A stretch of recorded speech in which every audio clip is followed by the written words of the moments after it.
누가복음 8장 19절에서 21절까지 말씀입니다. 함께 봉독하도록 하겠습니다. 시작. 예수의 어머니와 그 동생들이 왔으나 무리로 인하여 가까이 하지 못하니 어떤 이가 알리되 당신의 어머니와 동생들이 당신을 보려고 밖에 서 있나이다. 예수께서 대답하여 이르시되 내 어머니와 내 동생들은 곧 하나님의 말씀을 듣고 행하는 이 사람들이라 하시니라. 아멘.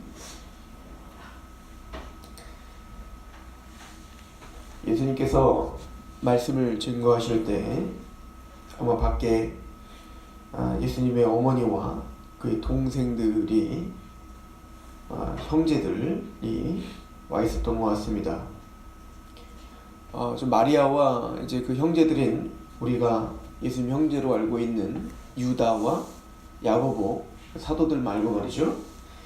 유다서를 기록한 유다, 또 야고보서를 기록한 야고보와 예수님의 친형제들이죠. 그러니까 마리아는 예수님을 낳으실 때는 동정녀였지만 그 후로는 계속 자녀를 낳고 그 예수님의 형제들이 있다는 것을 볼 수 있습니다.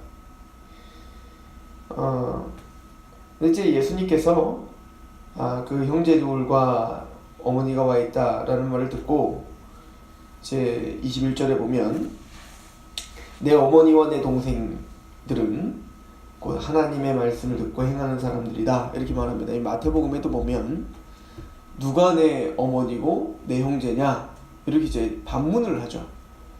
내 어머니와 내 형제들은 하나님 말씀을 듣고 행하는 이 사람들이 바로 내 진짜 어머니고 형제다, 가족이다. 이제 새로운 가족에 대한 이야기를 하고 있는 거예요. 예수님께서는 육체적인 가족들과 특별히 어머니에 대한 마음이 없었는가? 그렇지 않음을 우리는 요한복음을 통해서도 볼 수 있죠. 예수님이 십자가에 달려 돌아가실 때 사실은 가장 가슴이 아팠을 사람은 마리아였겠죠. 어쨌든 하나님의 계시 가운데 구세주임을 믿고 알고 있었지만 그래도 어찌됐든 육체적인 자녀였단 말이에요. 육체적으로 내 아들이었고 그 아들이 십자가에서 그 처절하게 죽어가는 모습을 보면서 아마 이 마리아는 가장 큰 고통과 아픔을 겪었을 것입니다. 그때 예수님께서는 이제 앞으로 이제 하나님으로서 또 구세주로서는 이 마리아와 항상 함께 있겠죠. 그러나 이제는 아들로서는 죽는 거예요. 이제 아들로서는 이제 이 마리아와 함께 있지 못하죠. 그때 예수님께서는 가장 사랑하는 제자였던 요한에게 말씀을 하시죠. 내 어머니라. 그러니까 이제 어머니를 부탁하는 거죠. 너희 어머니처럼 잘 좀 부탁한다. 그러니까 십자가에서 인류를 위해 또 하나님의 나라를 위해 십자가에 죽으시면서도 육적인 어머니였던 마리아를 끝까지 사랑하셨던 그 예수님의 모습을 볼 때 예수님은 보여지는 가족들과 또 보여지는 어머니, 형제들을 한 번도 가볍게 여기거나 또 한 번도 그것들에 대해서 정말 사랑으로 보지 않을 때가 없었을 거란 말이에요. 그러면 이 말씀은 사실은 예수님께서 영적인 의미와 또 예수님이 궁극적으로 이 땅에 오신 목적에 대해서 사실 말씀하시는 것이라고 보는 게 맞습니다. 즉 예수님의 진짜 형제, 진짜 가족, 참된 가족이란 바로 믿음이 있는 하나님의 백성들이다. 그래서 이제 우리를 형제 자매라고 하는 이유도 이제 새로운 가족이 생긴 겁니다. 진짜 가족이 생겼다 라는 의미에서 우리도 형제 자매라고 이제 이야기하는 것이죠. 그러면 누가 진짜 형제 자매인가 라고 이야기하는 그 대답을 하고 있는 거예요. 그 마태복음 이제 18장에 가면 25장에 가면 마태복음 25장에 가면 우리가 오해할 수 있는 그 성경 이야기가 나옵니다. 세 가지 비유가 연속적으로 나오는데 그 중에 하나가 이제 양과 염소의 비유이죠.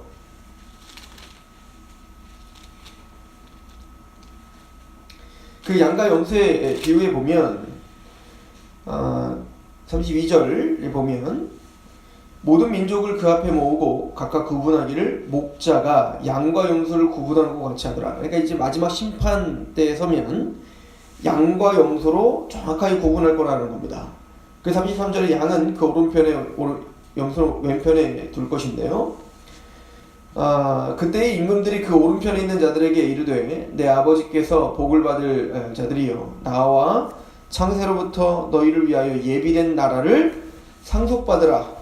내가 줄일 때에 너희가 먹을 것을 주었고 목마를 때에 마시게 하였고 나그네 되었을 때에 영접하였고 헐벗었을 때에 옷을 입혔고 병들었을 때에 돌보았고 옥에 갇혔을 때에 와서 보았다.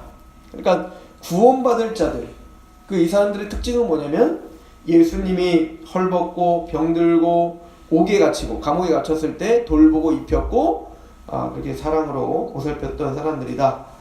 그래서 이제 그들은 누구냐면 이 양들은 다른 말로 말하면 37절에 이의 의인들이라고 말하죠. 이들이 의인들이에요. 구원받은 의인들.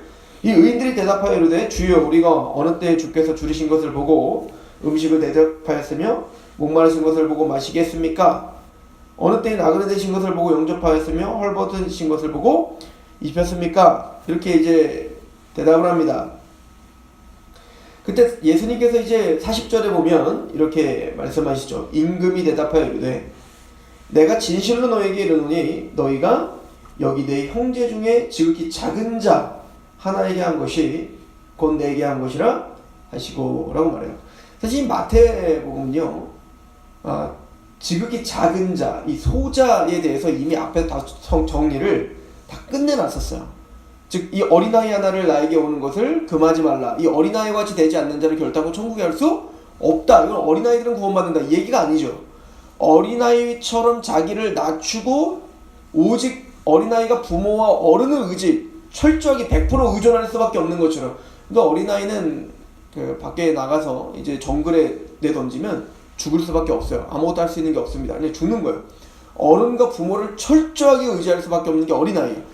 그런 것처럼 자기를 낮추고 철저히 하나님과 예수 그리스도의 복음을 의지하는 자, 그가 아니면 그런 어린아이와 같이 되지 않으면 결단코 천국 갈 수 없다. 이 얘기인 거였어요. 또한 그 어린아이를 다른 말로 뭐라고 말하냐면 내 형제라고 표현합니다. 그러니까 예수님의 형제. 이 예수님의 형제라고 하는 것은 육적인 형제를 말하는 게 아니죠. 바로 이 형제는 뭐예요? 이것도 마태복음이 이미 설명을 다 해놨던 겁니다. 12장 50절. 이게 바로 누가복음의 병행 구절입니다. 누가 내 형제고 누가 내 어머니냐? 내 말씀을 듣고 행하는 자가 내 형제이니라. 그러니까 지금 이 말은 불의웃돕기 한다는 얘기가 아니에요. 그러니까 선행을 많이 하는 자가 의인이라 이 얘기를 하고 있는 게 아니라고요. 지금 내 형제가 줄이고 목마르고 옥에 갇히고 그 얘기는 다른 말로 말하면 복음 때문에 이미 예수 그리스도의 복음을 믿고 듣고 열매를 맺고 있는 하나님의 백성들이 이제는 그 사랑 때문에 복음을 전하고 옥에 갇히고 목도 헐벗고 매를 맞고 굶주리고 이런 상황이 이제 닥칠 거라는 거예요. 고난을 당할 거라는 겁니다.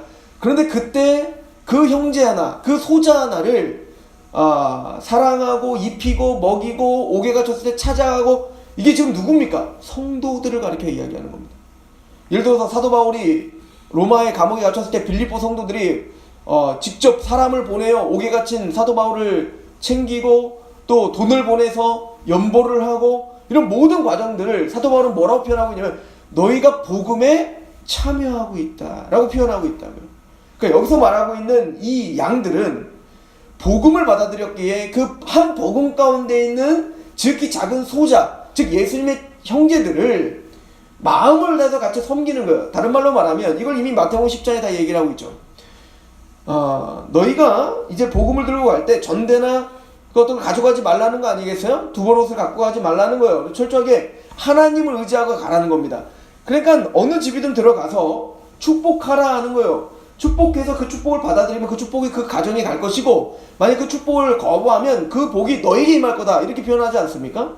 그런 말하기를 너희를 영접하는 건 나를 영접하는 것이고 너희를 영접지 않는 건 나를 영접지 않는 것이다. 그러니까 예수님과 그의 형제들을 동일시하고 있단 말이에요. 왜냐면 그들이 지금 가고 있는 것은 예수 그리스도를 증거하기 위해 가고 있다고요. 그래서 세상이 너희를 미워함은 너희를 미워함이 아니라 나를 미워합니다, 이렇게 표현하는, 이게 신비적 연합을 갖고 있는 교회, 형제들을 가르쳐 이야기하는 것입니다. 그러니까 여기서 말하는 것은 내가 굶주리고 내가 감옥에 갇히고, 이건 뭐냐면 그 예수로 말미암아 핍박당하고 고통당하는 그 형제, 즉 이 작은 소자들, 내 자녀들, 내 형제들 말입니다. 그들에게 행한 것이 곧 나에게 행한 것이다 라고 하는 마태복음 전반에 깔린 이야기에 어떻게 보면 결론적인 이야기가 지금 이 마태복음 25장의 양과 염소 비유를 통해서 이야기하고 있는 거예요. 그런 의미로 바로 예수님은 이제는 새로운 가족, 그러니까 이거를 이제 하나님의 권속들이라 이렇게 표현하지 않습니까? 이 가족이라는 뜻이에요. 즉 우리의 그 가족, 영적인 가족은 누구인가? 예수님의 참된 형제는 누구인가? 그들은 하나님의 말씀을 듣고 행하는 사람입니다. 지금 사실은 오늘 누가복음은 꼭 단락을 마치고 있는 듯한 느낌이 들어요. 이 듣고 행하느라, 이 말씀은 이미 산상수훈을 통해서부터 시작됐던 말씀이 지금까지 이어져 내려오고 있는 것과 같은 느낌인 겁니다.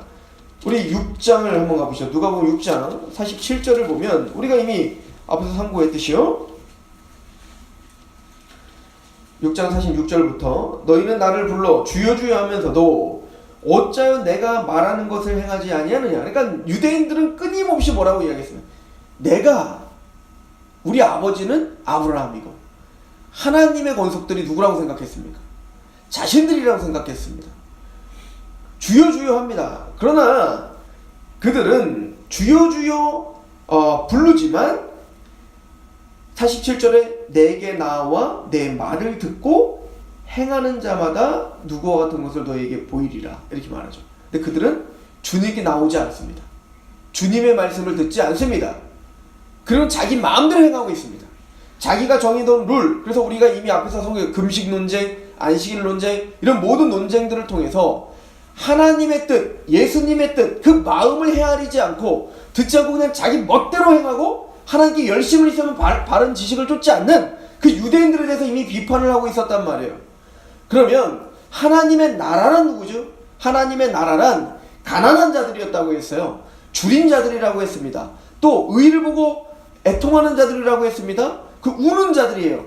그리고 주님을 위해서 핍박당하는 자들이 하나님의 나라다, 복이다, 이렇게 표현했습니다. 그 반대로 부유하고 또 배부르고 또 웃고 또 그 핍박을 당하지 않고 사람에게 칭찬을 받으려고 사는 사람들은 그게 화고 그것이 바로 세상이다. 그러니까 이 바리새인과 서기관들, 그 유대인들은 바로 세상이라는 거, 화 가운데 있다는 겁니다. 그러니까 하나님의 진짜 복을 받은 사람들의 특징은 무엇입니까? 주님께 나와 말씀을 듣고 행하는 사람들입니다. 다른 말로 그들이 바로 가족이다. 예수님의 참된 형제는 누구인가? 예수님의 참된 가족은 누구인가?